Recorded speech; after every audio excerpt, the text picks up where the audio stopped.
So ఇప్పుడు clear అయిపోయింది. GO ద్వారా 80% బీసీ జరిగాయి. బీసీ రిజర్వేషన్ కావాలంటే 42% నోటిఫికేషన్ ఇచ్చిండ్రు. ఈ నోటిఫికేషన్ వెనక్కపోతే మాత్రం తీవ్ర పరిణామాలు ఉంటాయి. లేదు మేము ఏం చేయాలి, 4 వారాలు కోర్టు టైం ఇచ్చింది, ఈ 4 వారాల తర్వాత ఎన్నికలు జరగాలి కదా, పాత పద్ధతిలో జరగాలని 23% ఇస్తే మాత్రము చాలా చాలా చాలా తీవ్ర పరిణామాలు ఎదుర్కోవాల్సింది ప్రభుత్వము.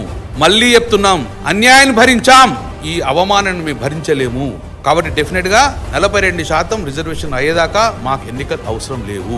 ఎన్నికలు ఇంకో సంవత్సరం పెడతావా, 2 సంవత్సరాలు పెడతావా, కానీ చట్టపరంగా మాకు 42% ఇచ్చిన తర్వాతనే జుడిషియల్ గా ఇక్కడ న్యాయపరమైన చిక్కులు రాకుండా ఉండటానికి ప్రొటెక్షన్ తీసుకున్న తర్వాతనే ఎన్నికలకు ఉండి ఎన్నికలకు తొందర లేదు. మీ కర్ణాటకలో 3 సంవత్సరాలు ఎన్నికలు పెట్టలే కదా, ఇక్కడ ఏం తొందర అనేది. ఒకసారి మళ్ళీ మీరు పాత పద్ధతిలో 42% కాకుండా 23% రిజర్వేషన్ ఇస్తే ఇక జీవితంలో మళ్ళీ మా బీసీలు అనేది రిజర్వేషన్ నోచుకోరు, మళ్ళీ సమాధి చేస్తారు. ఈ వాయిస్ను మొత్తాన్ని కూడా ఇంక డిమాండ్ను సమాధి చేసే ఆలోచనలో ఉన్నారు.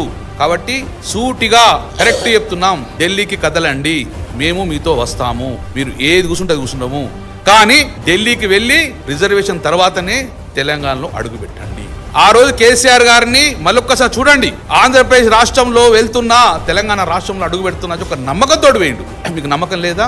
అదే స్టేట్మెంట్ ఇవ్వండి. ఇప్పుడు 42% రిజర్వేషన్ తోటే తెలంగాణ అడుగు పెడతా అని చెప్పేసి ఒక సంకల్పంతో వెళ్ళండి. నిజంగా మా మీద చిత్తశుద్ధి ఉంటే, మా మీద ప్రేమ ఉంటే, మామూలు గొంతు కొయ్యొద్దు అనే ఆలోచన ఉంటే ఇదే డిమాండ్ తోటి రేపు బయలుదేరండి. 56 సార్లు వేరు మీరు, కానీ 57సారి ఢిల్లీకి రాండి. మా యొక్క తెలంగాణలో ఉన్న 50-60% ప్రజానీకం కోసము మా ఆవేదన మీకు వ్యక్తం చేస్తున్నాము, మా ఆవేదనతో చెప్తున్నాము. ఈ రోజు బీసీ సమాజం అంతా కూడా రోడ్ల మీదకి వచ్చే పరిస్థితి వచ్చింది. మాకు అన్యాయం చేయకండి అని చెప్పేసి మేము క్లియర్గా డిమాండ్ చేయడం జరుగుతుంది.